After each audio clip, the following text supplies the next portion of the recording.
What's up, everybody? Hello, everyone. I am Dr. Shernette Grant, and I want to welcome you to another episode of Leadership Plus with Dr. G, the podcast where we keep it real about what it takes to lead, grow, and inspire others to be their absolute best.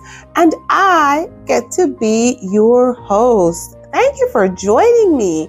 I'm so excited that you tuned in today, and I hope you have been doing so. If you have not watched the previous episodes, please go log on. Find your Leadership Plus with Dr. G on all of your streaming platforms, Amazon, Spotify, iHeart, Castbox, YouTube, you name it. You can go ahead and look in the bio for all the other options where you can tune into this podcast. All right. Today we're going to talk about leadership transformation, but we're going to talk about leadership transformation through the lens of, but what if you just have to start from scratch, right? That's almost like not a transformation. That's just a build up, right?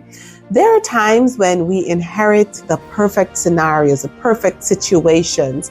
And in leadership, that does happen quite a bit.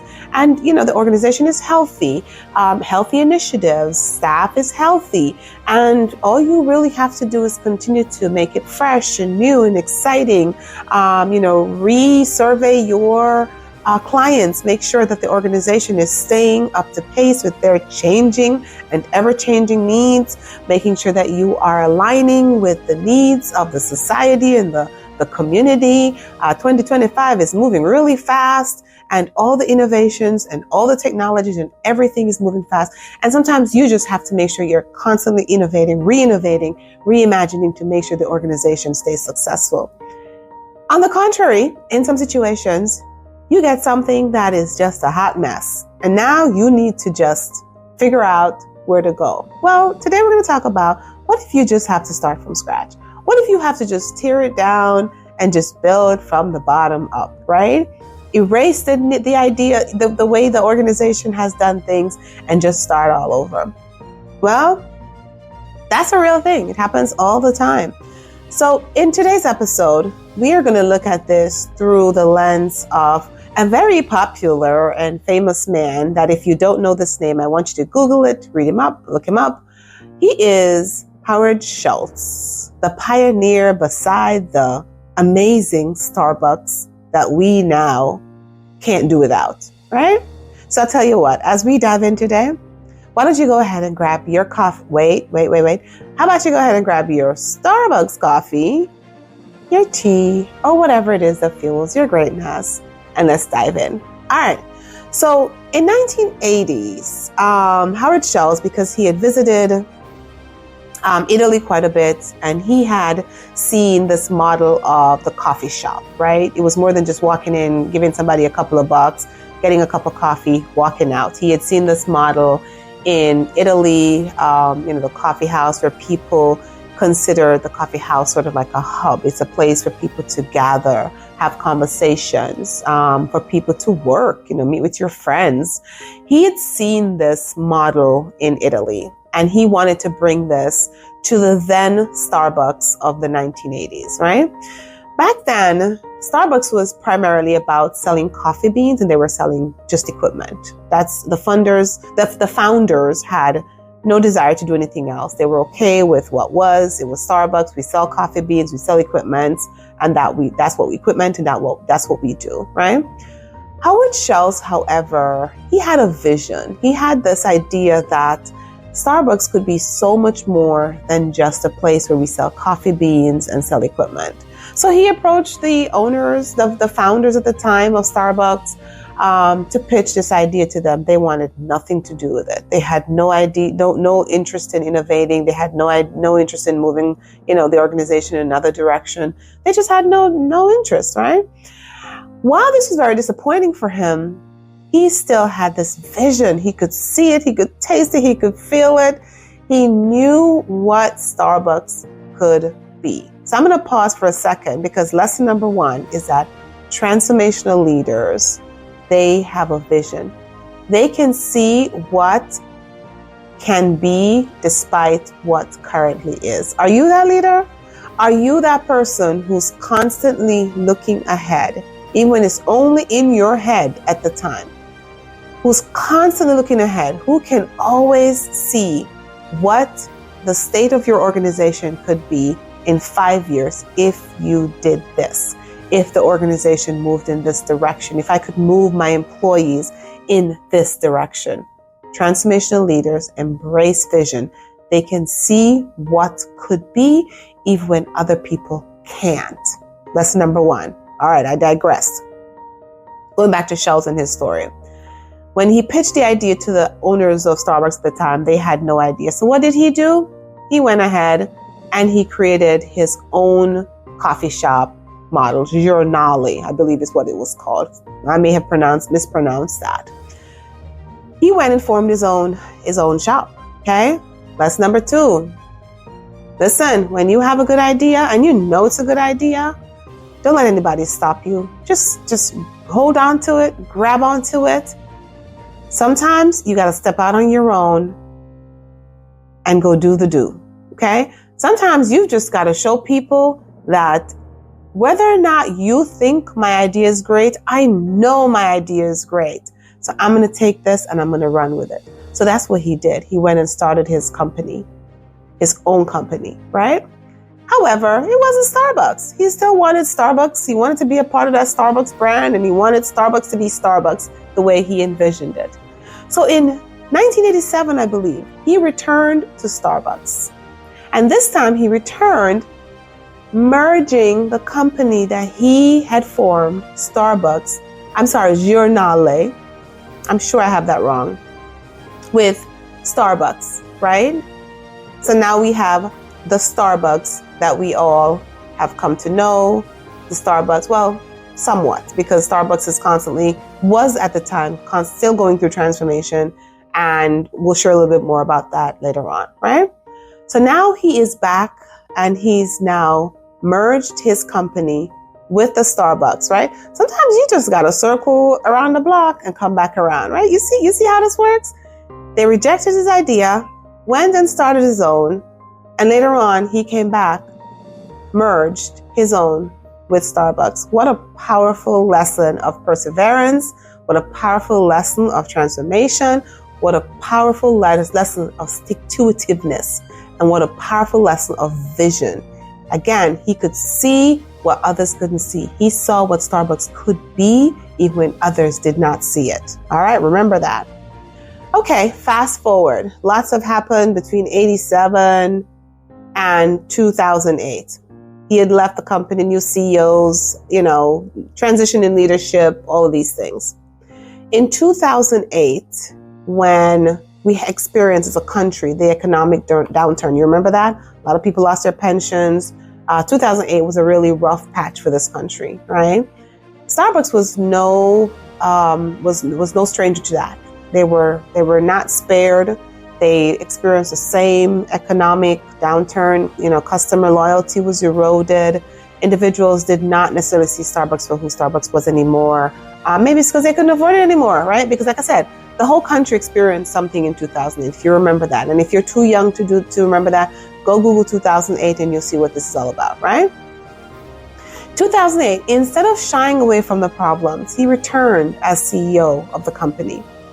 And in that moment, he knew he had to re-envision. He literally had to sort of not erase the slate, because at the end of the day, when we're in these positions, we are not throwing out the core values of the organizations, right?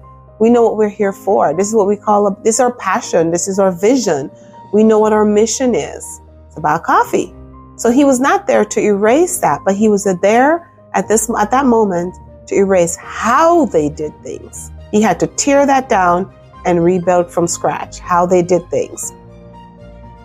This man was so extreme, he closed down 7,100 Starbucks for one day just to retrain baristas on how to properly brew coffee. Just imagine that. Just imagine you driving down the street one day and can't find one Starbucks open because this gentleman, Howard Schultz, knew he had to do something as drastic as retraining, right? We talk about that a lot. Are you upskilling your team? Are you spending the time as a leader to make sure that you're upskilling and training your staff to meet the new demands of 2025. Question for you as a leader. Make sure that you are, right? He did that. Reopened Starbucks with this idea that Starbucks needs to be an experience for patrons, clients, customers, whatever you want to call them. It is not just about getting a cup of coffee. You can get a cup of coffee anywhere. You can walk into your grocery store. Usually they have a deli section. You could buy some coffee. There are so many other competitors, for coffee, for the coffee experience. But there was only one Starbucks. And he wanted to make sure that when you walked into Starbucks, you did not feel like you were just there to get a cup of coffee. You were there for the experience. You were there for the conversation, the camaraderie. You are there because it's a place where you and your friends can hang out. It's a place where you can have a business meeting with your colleagues. It's a place where you can go and just have the experience, even from the seating, the lighting, you name it, the aesthetics. That was his goal, for Starbucks to not just be a coffee house, but for it to be somewhere where individuals were having an experience that screamed community, right? Think about your Starbucks now. What is that one place you could just get up out of your house, or you're on your way from wherever, you stop and you can pause for a minute? It's a part of a community. And he envisioned Starbucks as being almost like, the third place in addition to home and work or school that individuals would find it relevant and meaningful to just go, stop, have a cup of coffee, hang out with friends, meet for business, do whatever you need to do. That's what he wanted Starbucks to be. And that's what he reimagined Starbucks to be. And that is the Starbucks that you and I experience today, right? So great leadership, one, especially in the context of transformation, understands vision, knows and can see what will be and what can be, and is not so focused on the what is. This story reminds me a lot of, do y'all watch HGTV? Do you watch HGTV a lot? I do. I'm always watching HGTV as if I'm buying a home every day, right? HGTV has a lot of shows where it's like the designers, they're helping a client find a home. They're doing a lot of shopping. They're driving around. They're looking at properties. Some of them are dilapidated properties, because on the episodes that are about the fixer-uppers, finding a property that has good bones, good value, but it's dilapidated. Sometimes it's some 1820 and it's run down. It's never been updated. The property is in deplorable condition. And you have the host of the HGTV episode. They'll bring their client in. The client can't see it. They can't see it. While the host, who's usually the interior decorator or the contractor or whatever title they give themselves depending on the show, is so excited because they can see the potential of the property, right? They have a vision for what that property will look like when you put this much in this investment in the property. They can see it, they can feel it, they can touch it. But the client is going, I don't know, that seems like a lot of work. I can't see it. It looks like such a mess, right? You've seen those episodes. I know you have. And if you've seen it, I think this is a really good analogy to what we're talking about today. Leaders who are transformational in nature and who can see past the what is current to what could be in the future are the Howard Schultzes of the world. I hope that you are in Howard Schultz. I hope that when you craft your vision, it doesn't even matter what other people think. You'll have to work on the buy-in, because he had to do the same. Remember also, when he first approached the Starbucks founders, owners, they wanted nothing to do with what he was selling. He was selling, they weren't buying, okay? What did he do? He took that and he made his own version, started his own coffee shop, coffee house with similarities in what his vision was, returned later on to merge the two companies into this one Starbucks to create the hallelujah of coffee shops in the United States, right? Think about all the lessons for you and your team. Think about all the lessons for you as you get all the no's, whether in work or life.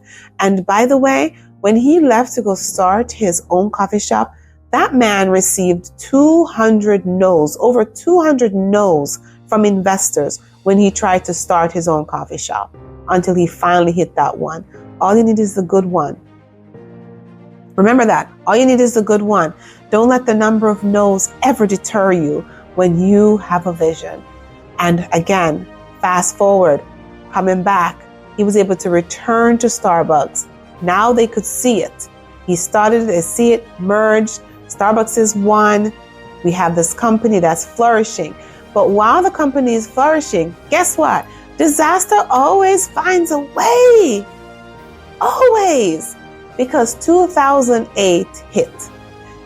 But he was not deterred. He still had this vision of Starbucks being that place where you just had to go because of the experience. Like you almost, it almost feels cultish, right?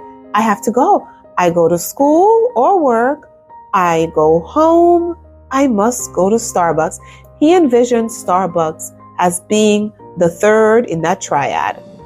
The third place that was almost a non-negotiable for people. You just had to go. But he had to create the experience for that to happen. As leaders, are you focused on the experience that you're offering your clients, your customers, and even most importantly, your employees?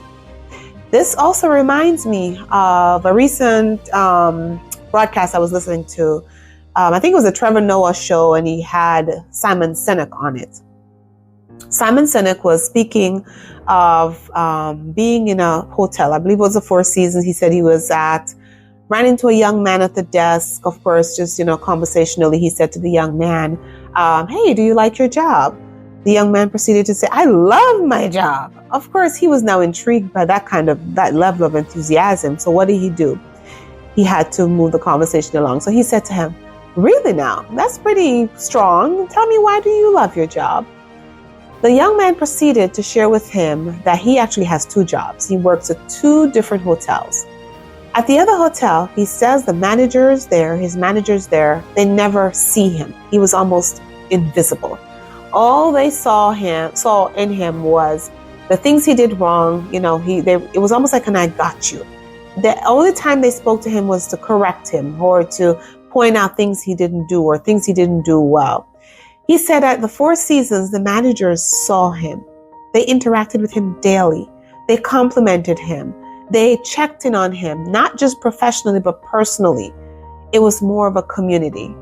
And that's what the Four Seasons values, right? It is the same thing.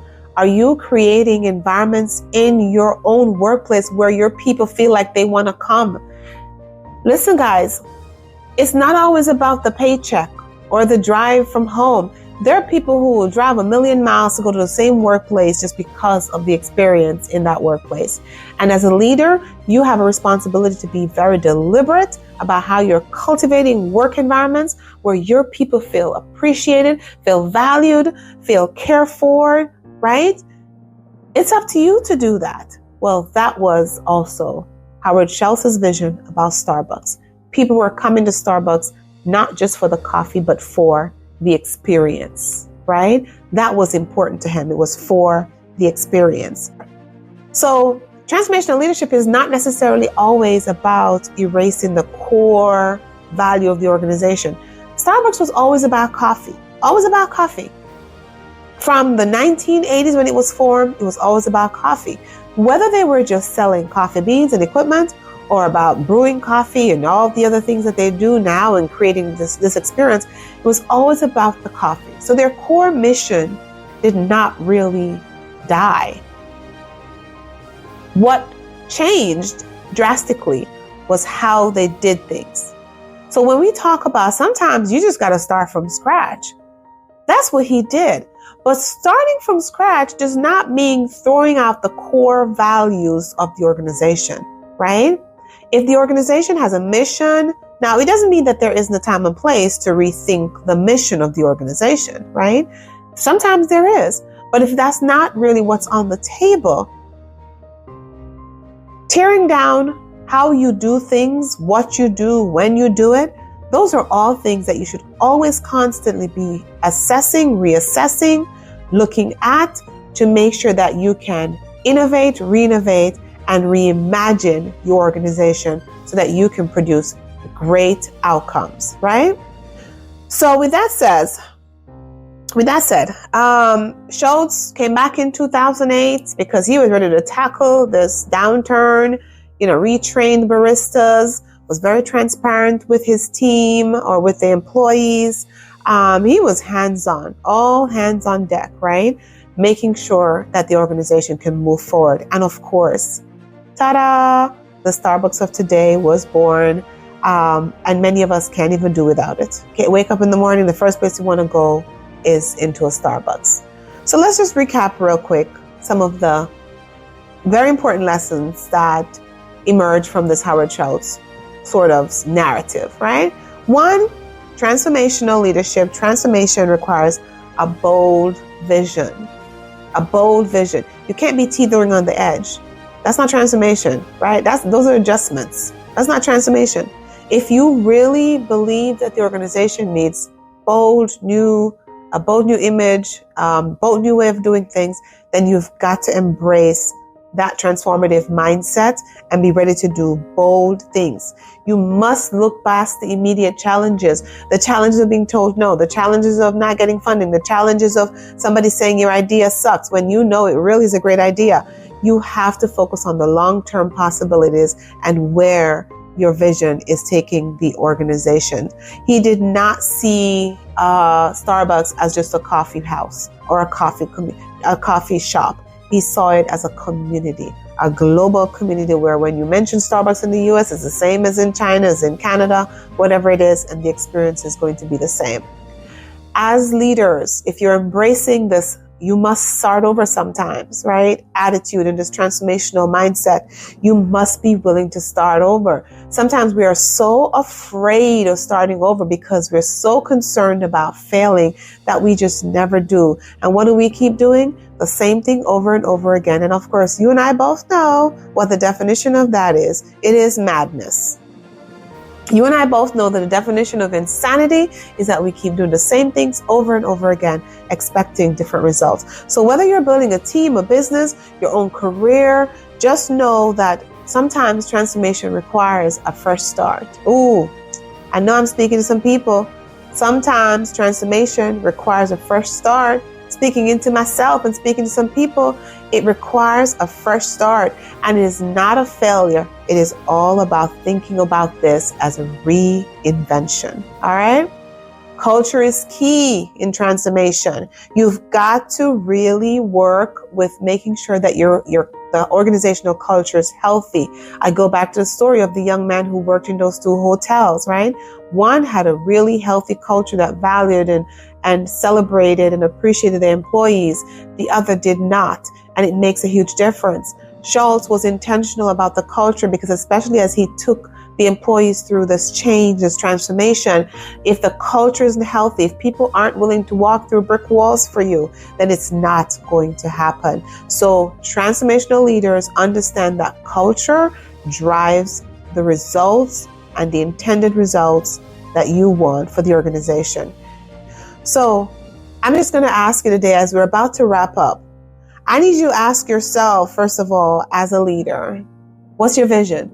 Do you have a vision? Do you have a vision bold enough to accomplish transformation in your organization? Do you have a vision for what the organization could be, right? Is it one that even though the current situation does not reflect, you can see it because you have all the pieces that are in line? Can you see the potential and the impact for change if you were to move in the direction of your vision, right?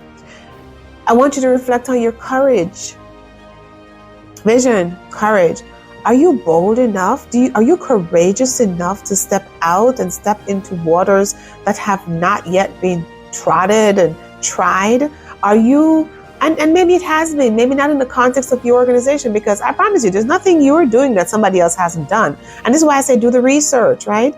Find the similar examples. Find the places where these were done. Reach out if you need to and find out and get some best practices. Do the reading, whatever you need to do. But are you courageous and bold enough? Or do you always just want to play it safe because, well, this is what I got and I'm just going to maintain this and keep this going? Well, I dare say, as a good leader, you should be looking to transform, innovate, grow, because it is in that transformational space that growth happens, not just for yourself, by the way, but also for the organization, right?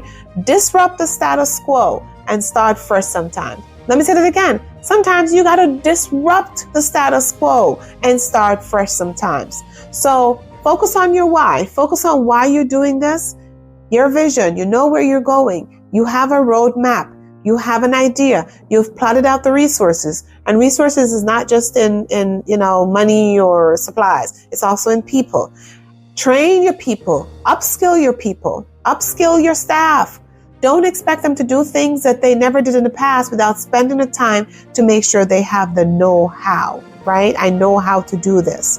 And as you focus on the why behind your mission, your vision, you will see the outcomes, because what will happen is that now the organization is starting to move. The people are moving with you because you've also taken the time to make sure that the culture of the organization is healthy, and the people will walk through brick walls with you in the highs and the lows.